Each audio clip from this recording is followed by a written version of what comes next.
Le rôle du comité d'école consultatif. Composition. Bienvenue au module de perfectionnement professionnel sur le rôle et la composition du comité d'école consultatif. Le module a été créé par le ministère de l'Éducation et du Développement de la petite enfance. Lors de la vidéo, nous explorerons des points clés sur la composition du comité d'école consultatif, aussi appelé CEC. Nous parlerons des sujets suivants. Vue d'ensemble de la composition du comité, ligne directrice pour les élections, augmenter la diversité de la composition du CEC, rôle des membres de la direction du CEC, rôle de la direction d'école, rôle des membres du CEC. Cette diapo offre une vue d'ensemble générale des lignes directrices du CEC. Un CEC doit être composé d'un minimum de 5 membres et d'un maximum de 18 membres. Les membres du CEC peuvent être élus ou désignés pour des mandats qui ne dépassent habituellement pas 3 ans.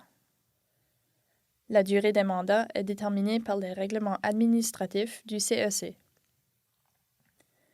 Il doit comprendre des représentants de chacun des groupes suivants: parents et tuteurs, personnel de l'école, membres de la communauté. Notez que le personnel de l'école comprend les enseignants et le personnel de soutien. Les membres du personnel de l'école ne peuvent pas servir dans le CEC de leur école à titre de parents ou tuteurs ou de membres de la communauté. De la même façon, les membres de la communauté ne doivent pas être membres du personnel de l'école, ni parents ou tuteurs d'élèves. Les CEC d'école avec des élèves de la 7e à la 12e année doivent avoir au moins 2 élèves membres. Lorsque le CEC représente des élèves du premier et du deuxième cycle du secondaire, obtenez des membres des 2 niveaux dans la mesure du possible. Aucun groupe unique ne peut composer plus d'un tiers du CEC, sauf indication contraire dans l'entente du CEC. La direction ou la personne désignée pour la remplacer est un membre sans vote. Chaque CEC comprend des membres de direction, ce qui pourrait inclure la présidence, la vice-présidence et un ou une secrétaire. Un CEC peut aussi choisir d'élire un trésorier ou une trésorière. Les points suivants doivent faciliter l'élection de membres du CEC. Les élections seront menées conformément au règlement administratif du CEC, par exemple par vote secret ou par nomination. Les membres du personnel de l'école doivent être élus par le personnel de l'école. Les représentants des élèves doivent être élus par les élèves. Les représentants des parents et tuteurs doivent être élus par les parents et tuteurs d'enfants inscrits à l'école. Les représentants de la communauté sont nommés par le CEC. Quand un poste au sein du CEC devient vacant, par exemple si un membre démissionne tôt, le poste doit être pourvu à partir du groupe concerné.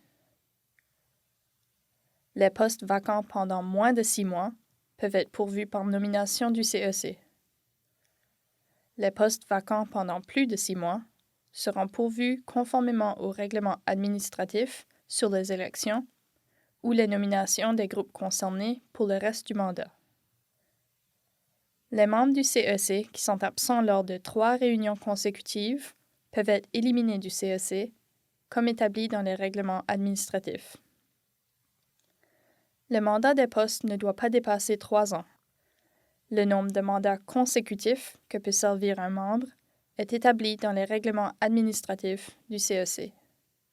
Quand on crée le CEC, il est recommandé d'étayer les mandats des membres élus et nommés. Ainsi, au moins 50% des représentants demeureront dans le CEC chaque année afin d'en assurer la continuité.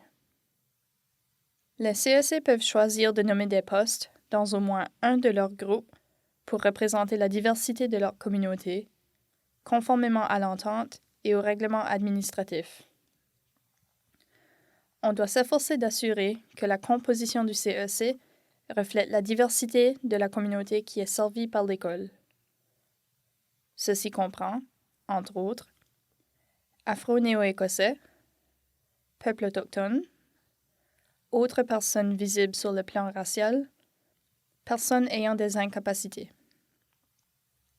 Un maximum de 20% du financement fourni au CEC par la province peut servir de dépenses opérationnelles, s'il y a lieu, pour encourager et faciliter la participation des membres et augmenter la diversité. La composition de chaque CEC peut être très différente. Cette diapo montre un exemple pour une école fictive ayant des élèves de la 7e à la 12e année. Le CEC est composé des membres suivants.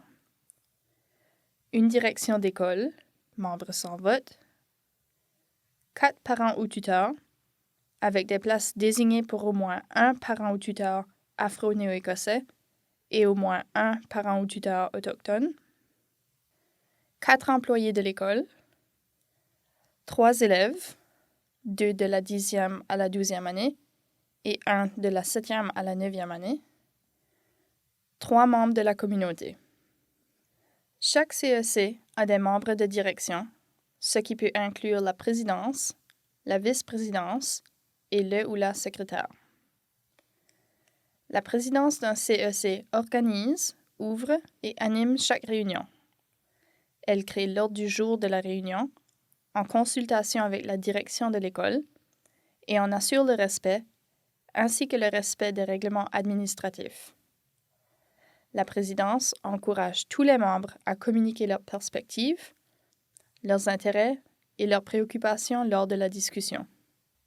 La présidence communique avec la direction de l'école et avec le Centre régional pour l'éducation, CRE, ou le Conseil scolaire acadien provincial, CSAP.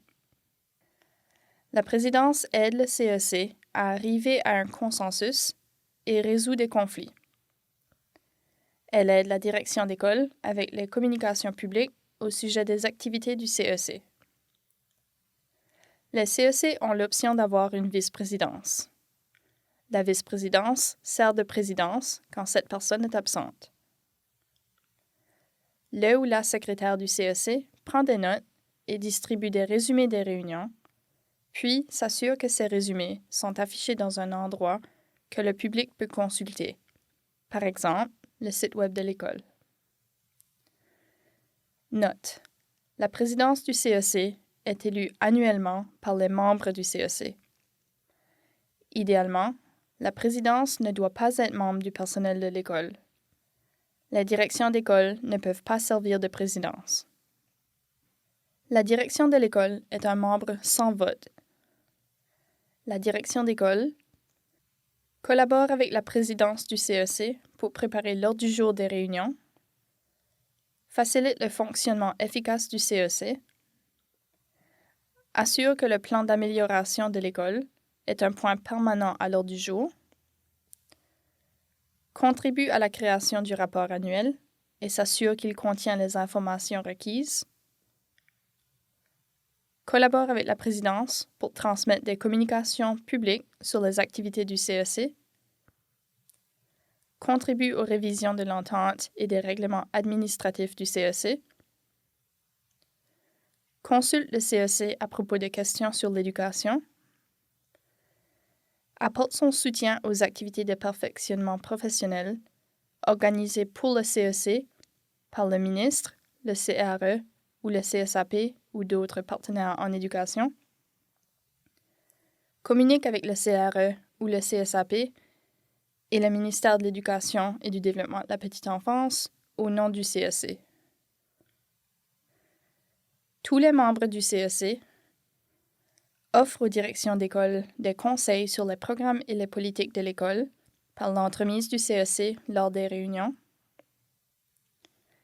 expriment les différents points de vue qui existent au sein de leur communauté scolaire, représentent les intérêts supérieurs des élèves, participent au développement et aux révisions de l'entente, des règlements administratifs et du rapport annuel du CEC, collaborent avec les directions d'école et contribuent aux efforts d'amélioration des résultats des élèves en prenant connaissance d'informations sur le plan d'amélioration de l'école et en faisant le suivi des progrès et des améliorations dans le cadre du plan, Assure le respect de l'entente et des règlements administratifs du CEC. Note. Un poste vacant au sein du CEC ne nuit pas à son fonctionnement. Cependant, il faut pourvoir ce poste vacant le plus tôt possible, conformément au processus établi dans les règlements administratifs du CEC. Merci d'avoir participé à ce module de perfectionnement professionnel. Nous espérons qu'il a été informatif. Visitez la page d'accueil du CEC sur la page web du ministère de l'Éducation et du Développement de la Petite Enfance afin d'obtenir d'autres informations et des ressources.